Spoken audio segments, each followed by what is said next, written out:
ஆர்எஸ்எஸ்காரன் நடத்துகிற பத்திரிக்கை தினமலர், இன்னைக்கு உள்ள தினமலர் என் கையில் இருக்குது. அதனுடைய முகப்பு பக்கத்தில் ஒரு செய்தியை ஆர்எஸ்எஸ்காரனே வெளியிட்டிருக்கிறான். என்ன அப்படின்னு பார்த்தீங்கன்னா, சிலிண்டரினுடைய தட்டுப்பாடு காரணமாக வடையினுடைய விலை 50% அதிகரித்திருக்கிறது. ஒரு நீண்ட பட்டியல் போடுறான். அதில் வடை சில தினங்களுக்கு முன்பு வரைக்கும் 10 ரூபா இருந்தது. மோடியினுடைய நிர்வாகமின்மையால் வடை இன்னைக்கு 15 ரூபா இருக்குது. சமோசா 12 ரூபாயிலிருந்து 16 ரூபா இருக்குது. பஜ்ஜி 8 ரூபாயிலிருந்து 15 ரூபா இருக்குது. கஜிரா 10 ரூபாயிலிருந்து 15 ரூபா இருக்குது. இது ஆர்எஸ்எஸ் ஊடகமே வெளியிட்டிருக்கக்கூடிய செய்தி ஒன்று. ரெண்டாவதாக மிக முக்கியமான விஷயம், நேற்றைய தினம் நீங்கள்லாம் செய்தித்தாளில் படிச்சிருப்பீங்க. பெட்ரோலுடைய விலை 5 ரூபாய் அதிகரித்திருக்கிறது.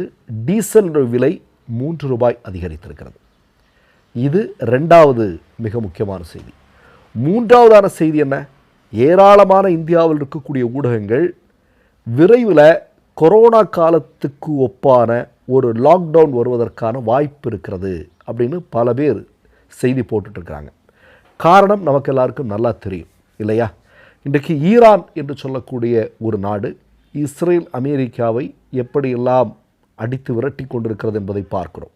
இப்போ ஹோர்மோஸ் நீரிணை என்பது அவருடைய கட்டுப்பாட்டில் இருக்கிறது. 3 நாடுகளுக்கு, நட்பு நாடுகளான 3 நாடுகளுக்கு அவர்கள் அனுமதி அளித்திருக்கிறார்கள். ஹோர்மோஸ் நீரிணை வழியாக இந்த எல்பிஜி தொடர்பான அல்லது கச்சா எண்ணெய் எல்லாம் கொண்டு வரலாம் அப்படிங்கிற மாதிரி சொல்லியிருக்கிறாங்க.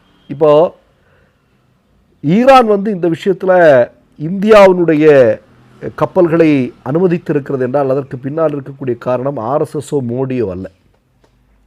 அதற்கு மிக முக்கியமான காரணம் இந்திய மக்கள். இப்போ ஈரான் மீது அத்துமீறி தாக்குதல் நடத்திய போது காஷ்மீரிலிருந்து கன்னியாகுமரி வரையிலும் இஸ்ரேலையும் அமெரிக்காவையும் கண்டித்து இந்திய மக்கள் தெருக்களில் வந்தார்கள். பெரும் போராட்டங்களை எல்லாம் நடத்தினார்கள். தினமும் அது பெரும் போராட்டமாக வந்ததை செய்தித்தாள்களில் நாம் பார்க்க முடிந்தது. மோடியோ அல்லது ஆர்எஸ்எஸ்ஓ அவர்கள் யோசிப்பது முக்கியமல்ல. ஆனால் இந்திய நாட்டினுடைய மக்கள் ஈரான் பக்கம் நிற்கிறார்கள். ஈரான் மீது அத்துமீறல் நடத்தி கொண்டிருக்கக்கூடிய இஸ்ரேல் அமெரிக்காவை அவர்கள் கண்டிக்கிறார்கள். இதற்காகத்தான் அவன் அனுமதிக்கிறான். இதெல்லாம் நம்ம புரிஞ்சுக்கணும். சரியா? இது ஒன்று. ரெண்டாவதாக மிக முக்கியமான விஷயம் என்ன? இன்றைக்கு லட்சக்கணக்கான உணவகங்கள் இந்தியாவில் மூடப்பட்டிருக்கின்றன. உணவகங்களும் அதை நம்பி இருக்கக்கூடிய மக்கள், அதை நம்பி வேலை செய்யக்கூடிய ஏராளமான இளைஞர்கள் வேலை இழப்பை சந்தித்திருக்கிறார்கள். இப்போ நேற்றைக்கு ஒரு மிக முக்கியமான ஊடகம் ஒரு செய்தியை வெளியிட்டிருக்கிறாங்க. இந்தியாவில் ஏறத்தாழ 40% அதிகமான இளைஞர்கள் வேலை வாய்ப்பற்றவர்களாக இருக்கிறார்கள். உலகிலேயே இளைஞர்கள் அதிக அளவிலாக